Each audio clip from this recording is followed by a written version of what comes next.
I have seen some comrades ask him whether a country can skip being capitalist country and become socialist country or not.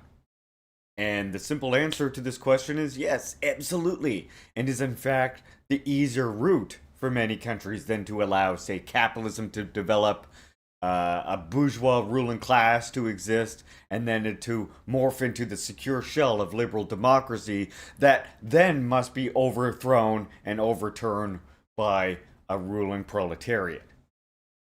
If we think back to Juche Lesson 15, defining the character of society, we remember that analyzing the economic relations and productive ownership is vital. But even more pivotal to determining a socialist society is whether political power is in the hands of the working class. As Lenin said, to have socialism, the working class must be in power. With political power, the proletariat has the ability to determine economic laws and distribution, education, and mass media.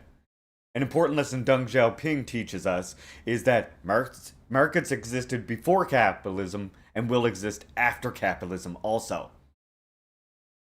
The party cannot make economic laws out of thin air, instead, it must discover them and better work to adhere to them.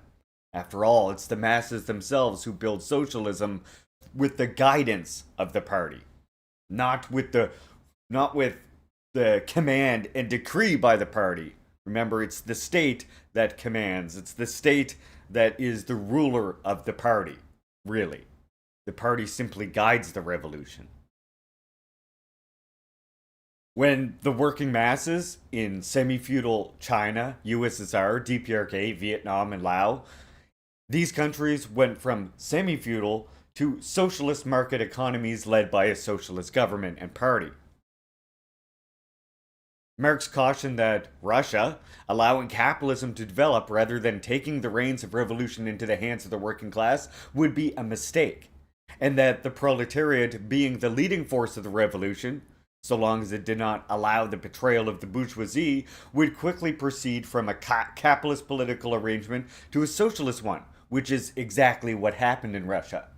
Because what we understand is that the difference between the capitalist revolution and the proletarian revolution is the amount of time the revolution is allowed to carry on.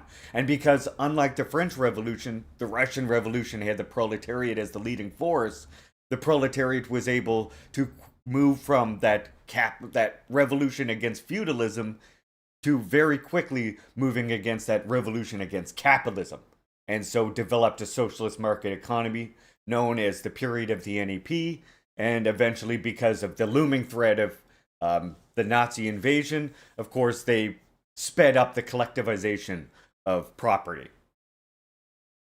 To think that every country must pass through developed capitalism to then have its socialist revolution is to fall victim to a trend of thinking called metaphysics rather than dialectics, forgetting to think about everything as interconnected. And this is a common trend that we see among ultra leftists.